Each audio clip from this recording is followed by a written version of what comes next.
أعوذ بالله من الشيطان اللعين الرجيم بسم الله الرحمن الرحيم وبه نستعين أما بعد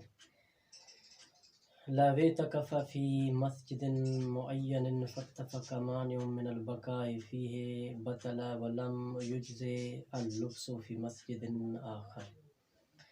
अॼु असांजो किताब इत्काफ़ जो टियों दर्स आहे ऐं इंशाअल्लाह ताला अॼु असां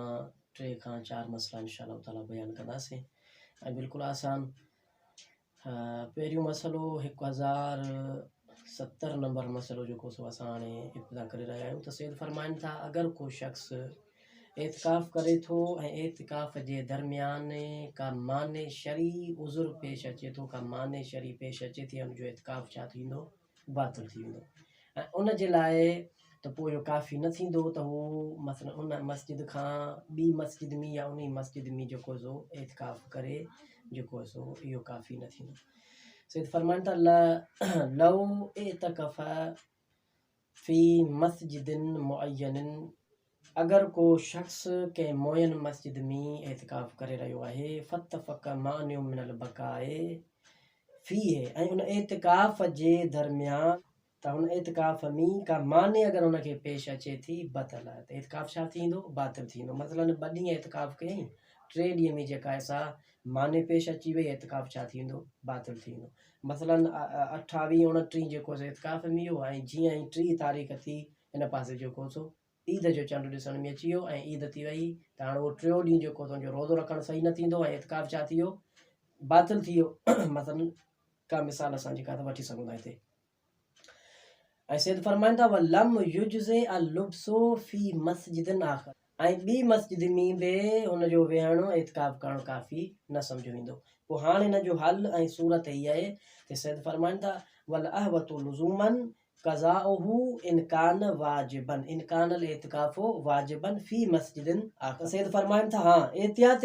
लाज़िम यानी एहतियात वाजिब इहो आहे त अगरि जेकॾहिं एतिकाफ़ हुनजो वाजिबु अथसि त पोइ हुनजी क़ज़ा करे फ़ी मस्जिदिन आख़र, ॿी मस्जिद में, औ फ़ी ज़ालिकल मस्जिद, या उन ई मस्जिद में मुअयना जंहिं जो पहिरीं एतिकाफ़ करे रहियो हो, बाद इर्तिफ़ाइल माने जॾहिं उहा माने ख़तमु थी वञे, यानी हू क़ज़ा करे अगरि हू वाजिबु हुजे। अगरि जेकॾहिं मुस्तहब आहे त पोइ उनजी क़ज़ा त हिन ते वाजिबु न आहे, बाक़ी जेकॾहिं एतिकाफ़ जेको आहे वाजिबु आहे त पोइ उनजी क़ज़ा जेका आहे एहतियात लाज़िम जी बिना ते जेका आहे वाजिबु अथसि ऐं उहो जेको सो उनजी क़ज़ा करे। हाणे एहतियाती फ़तवा आहे सैयद जी, असां हिन मसइले में हिन जेको एहतियात वारी फ़तवा में कंहिं ॿिए मुज्तहिद तरफ़ बि रुजू करे सघूं था, वरना जेको सो सैयदी फ़तवा ते जेको सो अमल करे वेंदो। मसलो नंबर 1071, सैयद फरमाइनि था यदखुलु फिल मस्जिद सतहुहु व सरदाबहु, मस्जिद में मस्जिद जी छत ऐं हुनजो तह ख़ानो सरदाब, इहे सरदाब बि दाख़िल आहे। सरदाब तॾहिं मा वजूद अमारतिन अला दुखूलही, जॾहिं उन सरदाब जे उन मस्जिद जे हिसे में दाख़िल थियण ते का अलामत मौजूदु हुजे। जॾहिं का बि अलामत असांखे का अहिड़ी नज़र कोन थी अचे जो असां मशकूक आहियूं आया इहो सरदाब हिन मस्जिद में दाख़िल आहे, मस्जिद जो हिसो आहे या न आहे, त पोइ हुन सरदाब में एतिकाफ़ करणु जाइज़ न आहे, एतिकाफ़ छा थींदो, बातिल थींदो। हा अलामत मौजूदु हुजे त पोइ सरदाब दाख़िल आहे। वक़ज़ा मिंबर हू महराब, अहिड़े तरीक़े सां सैयद फरमाइनि था मस्जिद जो मिंबर, मस्जिद जो जेको महराब आहे, अगरि उहो यानी जेको सो मस्जिद जे हिसे खां ख़ारिज शुमार न आहे त पोइ इहे सभु मस्जिद में शुमार आहिनि, मस्जिद जा हिसा आहिनि। अहिड़े तरीक़े सां सैयद फरमाइनि था वल इज़ाफ़ात मुल्हक़तो बिही, ऐं उहे इज़ाफ़ी शयूं, उहे इज़ाफ़ी हिसा मस्जिद जा जेके मस्जिद सां शुमार कया वञनि था, इज़ा जुइलत जुज़ मिनहू, जॾहिं उहे मस्जिद जा जुज़ करार ॾिना वञनि त उहे बि उन मस्जिद जे हिसे में शामिल आहिनि, उन मस्जिद में दाख़िल आहिनि, उते बि एतिकाफ़ जेको सो इंसानु करे सघे थो। कमाल वुसअफ़ी, जीअं मसलन उन मस्जिद में उनखे वसी जे लाइ जेको सो वुसअत जे लाइ शामिल करणु, त पोइ को मसलो न आहे। मसलो नंबर 1072, सैयद फरमाइनि था इज़ा कसदल एतिकाफ़ फ़ी मकानिन ख़ासिन मिनल मस्जिद, जॾहिं इज़ा कसदल एतिकाफ़ फ़ी मकानिन ख़ासम मिनल मस्जिद, जॾहिं को शख़्स मस्जिद में एतिकाफ़ करण वक़्तु को ख़ासि मक़ाम मुयन थो करे, उन जो थो क़सद करे, सैद फरमाईंदा लम युतअय्यन, त उहो मुतअय्यन न सम्झो वेंदो। व इन कान तअय्युनहु लग़वन,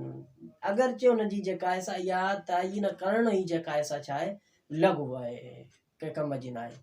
त लिहाज़ा यानी मक़सदु ॻाल्हि जो ईअं न आहे त तव्हां बिल्कुलु हिकु मोयन जेका आहे सा मक़ाम जेको आहे उहो तव्हां ख़ासि करे चओ था हिते एतिकाफ़ कयां त मुंहिंजो एतिकाफ़ थींदो, जे हितां उथी मसलन जेको सो थोरे फ़ासिले ते वञी आऊं वरी वेहां, हिकिड़ी मिसाल निमाज़ पढ़ण खां बाद में त मुंहिंजो एतिकाफ़ थींदो, बातिल ईअं न आहे। मस्जिद जे कंहिं बि हिसे में तव्हां मक़सदु ॻाल्हि जो उहे 3 ॾींहं जिन में रोज़ो तव्हांजो सही हुजे